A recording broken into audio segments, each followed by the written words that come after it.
Gue gak mau banyak basa-basi lagi. Kalau misalnya udah ada anak kecil yang nangis bukan karena bapaknya meninggal, bukan karena emaknya meninggal, dan bukan juga karena kakek neneknya yang meninggal, tapi karena tung sahur meninggalkan planet bumi. Bye makhluk bumi. Sebentar lagi kita akan berpisah. Maaf jika saya terlalu keras membangunkan. Gua mulai berpikir gitu, mungkin Thanos memang ada benarnya untuk menjentikan jarinya untuk memusnahkan setengah populasi makhluk hidup. Ada benarnya dia si Thanos ini ya. Dan jangan ketawa dulu anda yang menonton video gua kali ini, karena saya tahu ya anda ini kan yang menonton tung sahur, boneka ambal dan sebagainya. Karena gua tahu kalau misalnya gua ngebahas film Minecraft ya, target penonton gua yang nonton video review gua kali ini adalah nggak mungkin engkau yang tiap subuh party di pick dan merupakan nasabah prioritasnya BCA. Nggak mungkin mereka kan. Sudah pasti anda ini nih para bocil Gen Alpha yang tiap hari kerjaannya subuh Minecraft, pagi Minecraft, siang Minecraft, sore Minecraft, malam Minecraft anjing. Oh shit. Ya, ketika Warner Bros merilis teaser trailer perdana dari film A Minecraft Movie di tahun lalu, trailernya dihujat habis-habisan, dibully mampus-mampusan sama seluruh fans Minecraft di seluruh penjuru dunia. Bahkan dislike-nya mencapai angka 1,6 juta, dan sekarang gue nggak ngerti, mungkin udah lebih dari 2 juta. Lebih parahnya lagi, lu tahu apa? Dislike-nya melebihi trailer film sebelah, film busuk sebelah yang kemarin gue maki-maki sampai gue dikecam sama alam anjing. Kalau emang bagus gitu. Nah sekarang lu ya mati anjing. Tapi anehnya, keadaan justru berbalik ketika film ini rilis, ya. Ketika film rilis, malah trending di mana-mana, malah hype di mana-mana, bahkan ya, secara box office ini mecahin rekor baru film adaptasi video game di minggu perdana penayangannya. Ini yang paling laris melebihi The Super Mario Bros. Movie. Berbanding terbalik dengan si Snow White yang diperkirakan rugi mencapai 115 juta US dollar. Ya, kok bisa? Apa yang sebenarnya terjadi di sini? Oke, kita bahas satu-satu ya. Pertama-tama nih, ini yang udah paling obvious, ini udah yang paling jelas. Kalau misalnya A Minecraft Movie punya seorang Om Jack Black. 1, 2, 3, 4. 1, 2, 3, mother. 1, 2, 3. Kalau Snow White punyanya Abizar 2.0. Yeah, weird. Coba kalian bayangkan ya, meskipun pada awalnya semua orang tuh ngebully si Jack Black ini. Kenapa? Karena dia jadi karakter yang bernama Steve. Who are you? I'm Steve. Jadi kalau kalian nggak pernah main Minecraft sama sekali ya, Steve ini adalah karakter default ya, bisa dibilang skin defaultnya Minecraft. Jadi kalau kalian pertama kali download Minecraft ya, karakter yang pertama kali akan kalian dapatkan adalah Steve ini gitu. Ini skin defaultnya ya, meskipun ada pilihan yang kedua yang cewek ya, itu namanya Alex ya. Tapi yang memang pertama kali dikeluarkan sama Minecraft dulu itu yang Pocket Edition dulu ya, itu ya si Steve ini. Nah masalahnya si Om Jack Black ini sama sekali tidak terlihat seperti Steve. Kalau Om Jack Black itu bulat, perutnya buncit, berewakan, gondrong pula gitu ya. Sedangkan Steve itu super duper kotak ya, namanya Minecraft ya, semua karakter memang kotak gitu. Hal ini bisa terjadi karena memang pada awalnya Jack Black itu direncanakan untuk menjadi pengisi suara babi yang bisa berbicara di Minecraft ini. Jadi dia sebenarnya bukan diplot untuk jadi karakter Steve.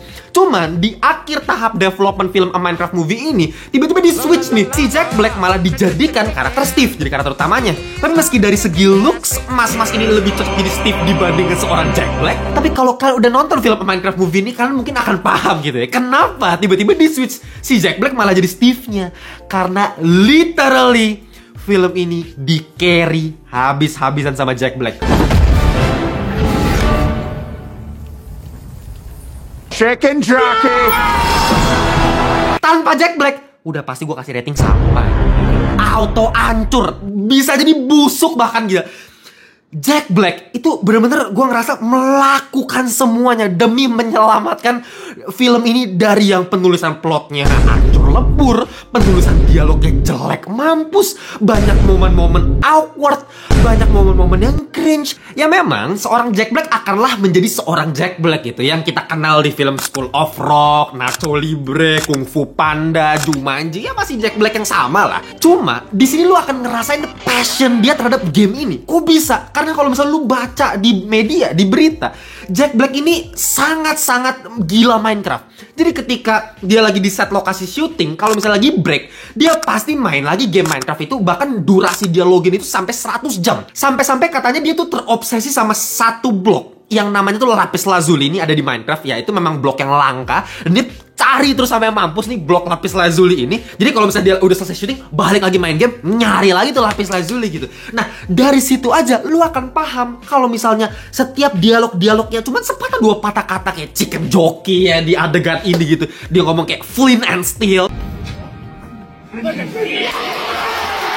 Lu nggak usah heran kalau misalnya fans-fansnya tuh cuma dengan kata-kata gitu kayak langsung kayak orang gila di bioskop lempar popcorn sampai bawa ayam masuk ke bioskop. Lu nggak usah heran. Dari marketing, gila ini bener-bener marketingnya udah next level punya. Kolaborasi dengan McD, mainannya bagus-bagus semua. Popcorn bucket yang bisa kalian dapatkan di bioskop yang menyerupai item-item atau senjata di Minecraft. Bahkan kalau kalian nonton interview Jason Momoa sama si Jack Black, mereka pakai cardigan crochet yang didesain khusus menyerupai warna-warna yang ada di Minecraft dengan desain yang kotak-kotak seperti itu. Itu kan adalah dedikasi gitu terhadap materi asli, terhadap yang mereka mainkan di filmnya. Akhirnya setelah sekian lama Warner Bros mengerti gitu cara memuaskan para fans itu seperti apa. Dan inilah hasilnya. Nah, itu gue bahas dari segi finansial. Tapi bagaimana kalau kita ngeliat dari segi kualitas filmnya? Karena kalau kalian lihat di situs Rotten Tomatoes ya, audience score itu mencapai angka 88%. Berbanding terbalik dengan kritikusnya yang cuma di angka 47%. Bahkan kalau misalnya lu cek di IMDb pun ratingnya cuma di angka 6/10 gitu.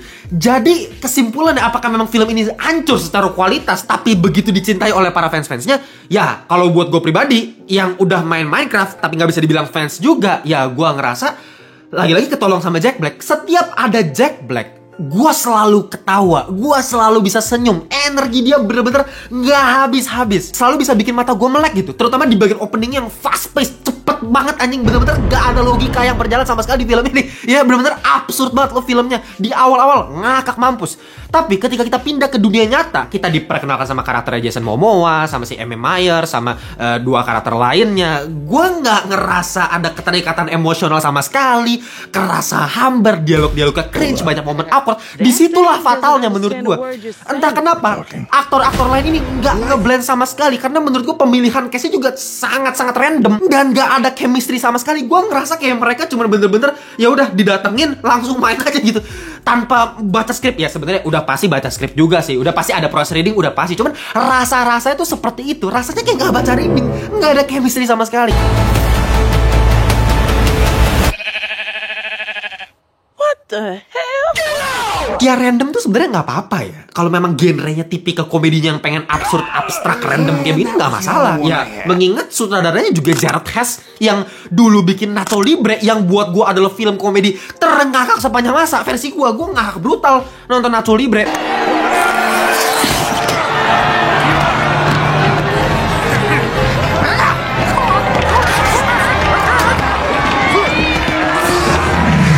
saran gua, ketika kalian nonton film ini, jangan sekali-sekali menaruh logika gitu. Jangan sama sekali berpikir, let it flow, udah nonton aja.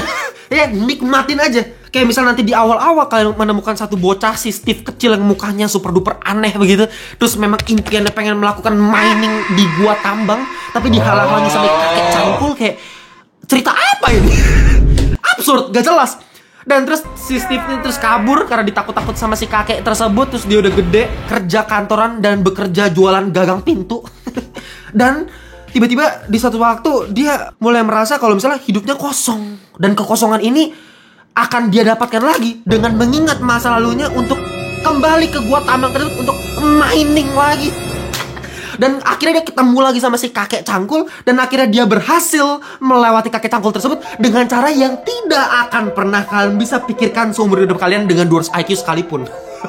Ya, ini luar biasa tolol mampus kegoblokan hakiki nih. Wait. All of you! Daddy, chill.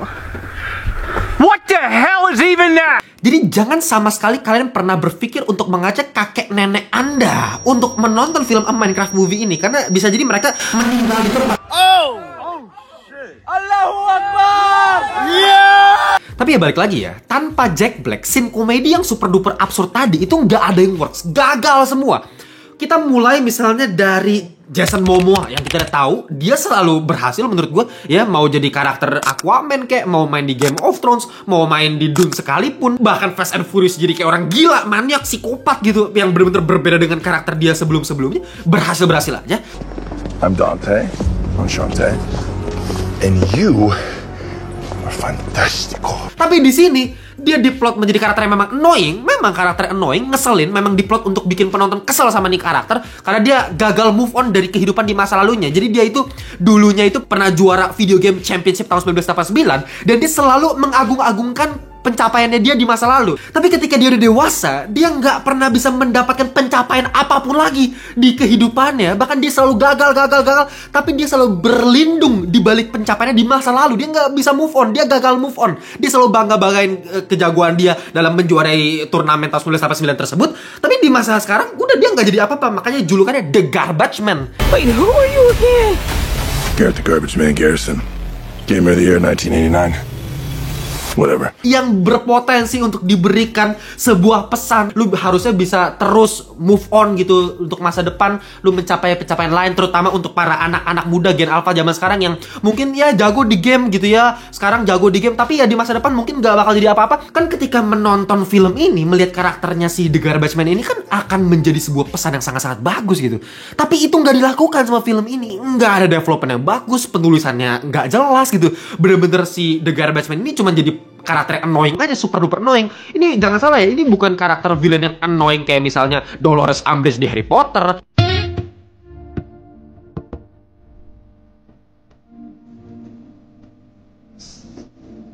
atau Commodus di Gladiator atau King Joffrey di Game of Thrones. Enggak. Itu karakter-karakter villain yang memang ditujukan untuk membuat penonton kesel, geram sama karakternya, tapi menambah rasa juga dari filmnya atau seriesnya gitu kan.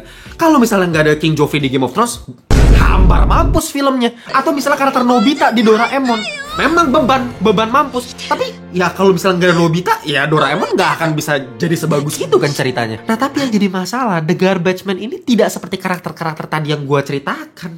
Ini lebih terlihat seperti Adonto. Literally ya, di sepanjang film tuh 90% ya dia cuman yapping doang, ngoceh doang, nimbalin orang doang, dan garing juga gitu. Celotehan, celutukan tuh garing gitu loh. Nah, gak cuma si Jason Momoa ya, karakternya si Emma Myers juga. Ya namanya siapa gue juga lupa. Nah, namanya gue udah lupa semua anjir. Ya, karakter si Emma Myers nih yang gue suka dia di Wednesday. Dualisme dia dengan si Jenna Ortega menurut gue sangat menarik. Actingnya bagus di situ.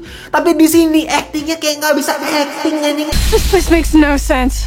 Amatiran banget, bener-bener amatiran. Lagi-lagi menurutku bukan salah dianya, tapi salah penulisan dialognya sih sepertinya gitu. Atau misalnya si bocah kreatif yang harusnya di karakter utama di film ini, harusnya jadi hero, yang punya pendalaman karakter yang paling bagus harusnya dia, yang punya penulisan karakter paling bagus dia. Karena dia yang awalnya dibully, dijauhin sama teman-temannya di dunia nyata karena otak dia terlalu berpikir liar, imajinasi terlalu bebas gitu. Kayak gue bener-bener, gue sebenarnya relate loh sama karakter yang namanya siapa sih? Namanya lagi-lagi apa Henry ya, kalau nggak salah Henry Cavill atau Thierry Henry atau Mark Henry atau Henry ke-8 ya, tau lah itu pokoknya Henry lah pokoknya namanya. Nah dia tuh punya potensi sebenarnya untuk dibikin pengembangan karakter yang begitu bagus gitu, terutama untuk film keluarga anak-anak untuk Gen Alpha ini sangat-sangat bagus, dimana seseorang anak muda yang tenggelam dalam dunia fantasi. Ini relate banget sama gue nih, persis. Dulu tuh pas gue SD, gue selalu bilang ke kalian kan, kalau live juga gue sering bilang, ya gue dulu dibully. Kenapa? Karena imajinasi gue terlalu liar gitu. Kreativitas gue bener-bener tidak terbendung. Sebenarnya itu adalah hal yang positif kalau dimanfaatkan. Tapi gue nggak bisa nyambung sama orang lain karena gue nggak mau nyambung. Karena gue orangnya introvert, gue nggak mau peduli sama orang lain. Pokoknya gue tenggelam dalam dunia gue aja, fantasi gue aja. Itu ketika gue pas masih kecil. Nah, ini kan persis sih sama si Henry. Nah, kita kan pengen tahu gimana cara dia belajar untuk mengatasi masalah tersebut. Apalagi di bagian akhir film ini dikasih pilihan. Lu mau tinggal di overworld, stay di dunia Minecraft nih, lu bisa bangun apapun di sini sekreatif lu, atau lu balik lagi ke dunia nyata. Nah, di akhir dia pilih apa? Dia pilih balik lagi ke dunia nyata. Ya udah pasti dong, nggak mungkin dia tetap tinggal di dunia Minecraft lah ya. Cuma yang jadi masalah adalah apakah Anda yakin itu adalah Henry yang asli? Karena kalau saya sih punya teori liar kalau Henry ini sebenarnya adalah mistik dari universe X-Men yang terjebak di overworld dan tidak sengaja bertemu dengan Henry, dan dia nyulik si Henry, dia berubah jadi Henry dan ikut sama teman-temannya Jack Black dan sebagainya untuk kembali ke dunia nyata karena dia pengen balik ke dunia nyata. Itu lebih make sense. Karena lagi-lagi gue gak dapet development karakter. Kenapa tiba-tiba dia mau balik lagi? Kalau Henry yang asli, Henry yang gue kenal dari awal film adalah Henry yang pasti akan diambilin di dunia kreatif aja. Karena gak ada pendalaman karakternya kok. Dia emang masih tinggal di dunia fantasi ya. Dia adalah orang yang kreatif dan sebagainya. Kenapa tiba-tiba dia jadi sukses di sekolah di akhir tuh nggak jelas gitu loh. Harusnya dari karakter Henry inilah anak-anak yang tiap hari kerjaan main Minecraft ini bisa belajar. Oh, mereka nggak selamanya selalu harus pakai kreativitas di dunia game online doang. Kok dia bisa pakai di dunia nyata? Itu harusnya kan. Semua orang bisa nangkep itu, gue yakin. Semua orang bisa nangkep itu dari Minecraft, tapi bukan itu yang kita dapatkan. Masalahnya di situ. Bahkan untuk karakter villainnya yang namanya Malgosha, ini karakter yang nggak ada di game Minecraft ya. Ini karakter yang original dari filmnya doang. Ya lagi-lagi, basically random villain aja yang punya background story yang sangat random ya. Lu nonton aja. Vibes-vibesnya mirip sama karakter Big Jack Horner di Puss in Boots The Last Wish lah, yang memang background story juga absurd juga kan. Look, a magic puppet. Cause I'm a little boy, no strings attached. Thank you. What's impressive? I've been a boy the whole time. Nah itu contoh paling gampang tuh. Lu compare sama universe Shrek yang sama-sama random, absurd juga, komedi juga. Tapi setiap karakternya sangat memorable di hati kita. Sedangkan di film ini Malgosha nggak ada yang gue inget sama sekali loh. Dia ngapain aja gue nggak inget juga. Bener-bener ya udah cuma jadi villain jahat ya udah, segampang itu. Yang pengen menaklukkan overworld sesimpel ya udah villain-villain standar aja. Ya memang gue inget ada satu bagian di bagian akhir terutama dengan adegan pisau nih, gue nggak mau spoilerin tapi itu lucu, itu ngakak. Tapi kalau kalian ingat di situ ada siapa? Ada Jack Black. Lagi-lagi Jack Black yang carry. Ketika ada interaksi antara Malgosha sama Jack Black, di situ letak komedinya, lucu. Tapi tanpa Jack Black, hambar banget. Oke, terakhir kita akan ngebahas masalah visualnya. Yang pada awalnya dibully nih. Ini salah satu aspek yang paling dibully dari Minecraft movie ini. Di trailer awalnya kenapa dibully sedemikian rupa, di dislike sebaik itu, terutama karena visualnya. Lagi-lagi gue gak paham nih sama para fans gamers tuh emang lagi-lagi gak bisa keluar gitu, tinggalnya di kamarnya doang gitu, main Minecraft nggak pernah lihat dunia luar. Jadinya akibatnya seperti ini. Setiap kali gue live di Ngelantur hari Sabtu malam gitu, pasti ada yang langsung bilang kalau misalnya ya harusnya Minecraft movie itu sama kayak Viva Fantasy. Lihat Viva Fantasy berhasil, bagus. Iya buat lu anjing, sama teman-teman lu anjing. Kalau di bioskop nggak laku tolol ya, nggak ada yang mau nonton film Viva Fantasy. Kalau muncul di bioskop ya lu doang tuh, fans Minecraft doang. Ya mohon maaf nih, ya ini kan gue ngomongin secara orang awam, generalisir gitu loh. Overworld sekarang lagi dalam bahaya. Bukannya gue nggak cinta produk lokal, enggak. Kalau buat fans itu ya buat para fans, gue nggak ada masalah, gue nggak turut campur gitu loh. Cuma ini kan kita ngomongin film, bioskop. Untuk orang awam, orang lagi lihat poster jalan-jalan di mall, ya lu pengen nonton dong. Wih ada Jack Black, ada Jason Momoa, pengen nonton. Kalau misal visual kayak Viva Fantasy, pulang-pulang dari bioskop minus 12. Kata gue kalau nonton Viva Fantasy, kotak-kotak kayak begitu. Di sini gila, gue akuin tekstur liat nih zombinya. Ya, tangannya ya kotak tetap sesuai dengan materi aslinya, tapi dibikin lebih realistik, digabungkan dengan realita gitu. Dari rambutnya, bulunya, ya kalau lihat dari babinya tuh bulu-bulu kecil di kulitnya bagus banget detail-detailnya, rumputnya gitu. Terutama karena memang dari segi productionnya, ya kalau kalian berpikir kalau misalnya A Minecraft movie ini benar-benar cuma pakai CGI doang, Anda salah. Karena film ini banyakkan practical effect alias benda-benda yang benar-benar asli. Buah-buah kotak bener-bener dibuat, roller coaster yang mereka tumpangin bener-bener dibuat. Ada roller coaster yang bener-bener bisa jalan. And 3, 2, 1, go. Kalau kalian lihat behind the scene-nya ya, bahkan dari kostum-kostum zombinya, skeletonnya itu bener-bener kostumnya juga dibuat, baru di enhance lagi pakai CGI. Makanya visual yang akan kalian rasakan bener-bener stunning. Seperti yang gue bilang di trailer pas gue reaction waktu itu, gue bilang kan visualnya bagus. Gue nggak ngerti kenapa orang bener-bener nggak suka sama visualnya. Bahkan untuk kalian para fans-fans Minecraft sejati ya, di sini kalian akan dimanjakan dengan berbagai macam Easter egg. Makanya lu lihat kan di Instagram, di Reels, di TikTok, orang luar negeri nonton di bioskop udah kayak orang gila, udah kayak nonton Avengers Endgame aja cuma nonton Minecraft movie. Karena itu Easter egg-nya menarik kalau nonton main gamenya gitu. Kayak ada Technoblade di sini dijadiin reference It's a Legend, itu keren banget gitu loh. Cuma ada satu ya yang gue sayangkan dari film ini, yaitu nggak adanya health bar atau hunger bar ya. Biasa kalau main Minecraft biasa kan kalau mode survival tuh pasti ada health bar gitu. 10 poin hati, kalau kena damage satu kali hilang setengah biasa hatinya. Dan kalau misalnya udah habis nyawa lu ya lu respawn ya, ulang dari awal lagi. Nah di sini anehnya respawn pun nggak ada, sama sekali nggak ada adegan respawn. Itu aneh banget ya. Health bar juga Jumanji at least masih punya nyawa gitu.